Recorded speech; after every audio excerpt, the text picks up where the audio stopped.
আগের ম্যাচে কাস্টমসের কাছে হারতে হয়েছিল মোহনবাগানকে। শনিবার জয়ে ফিরল মোহনবাগান। কলকাতা লিগে পাঠচক্রকে 5-2 গোলে হারালো তারা। হ্যাট্রিক করলেন করণ রায়। এই জয়ের পরেও মোহনবাগান সুপার 6-এ উঠতে পারবে কিনা তা নিয়ে ধোঁয়াশা রয়েছে। কলকাতা লিগের সূচি অনুযায়ী এটা মোহনবাগানের গ্রুপ পর্বের শেষ ম্যাচ। গত 13ই আগস্ট মেসারার্স ক্লাবের বিরুদ্ধে দল নামায়নি মোহনবাগান। সেই সময় চলছিল ডুরান্ড কাপ।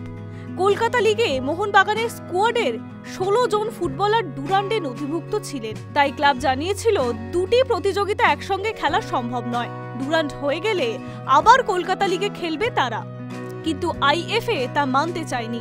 সূচি মেনে নৈহাটিতে ম্যাচের আয়োজন করা হয়েছিল। মেসারার্স টিম লিস্ট জমা দিয়ে মাঠেও নেমে পড়ে, কিন্তু মোহনবাগানের টিম লিস্ট জমা দেয়নি।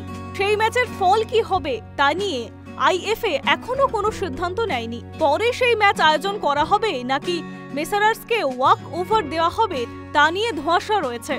আপাতত 10 দিন ম্যাচে মোহনবাগানের পয়েন্ট 17। পয়েন্ট তালিকায় 5 নম্বরে রয়েছে তারা।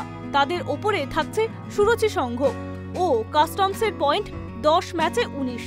তাদের এখনো একটি করে ম্যাচ বাকি রয়েছে। যদি এই দুই দলের মধ্যে কোনো দল নিজেদের শেষ ম্যাচ জেতে, তাহলে মোহনবাগান সুপার 6-এ যাওয়ার কোনো সুযোগই নেই। সেক্ষেত্রে বাকি থাকা ম্যাচের সিদ্ধান্তের ওপর কিছু নির্ভর করছে না। কিন্তু যদি সুরুচি সংঘ ও কাস্টমস দুজনেই নিজেদের শেষ ম্যাচে হারে, সেক্ষেত্রে মোহনবাগানের একটি সুযোগ থাকবে। এখন দেখার বাকি থাকা সেই ম্যাচ আইএফএ কি সিদ্ধান্ত নেয়।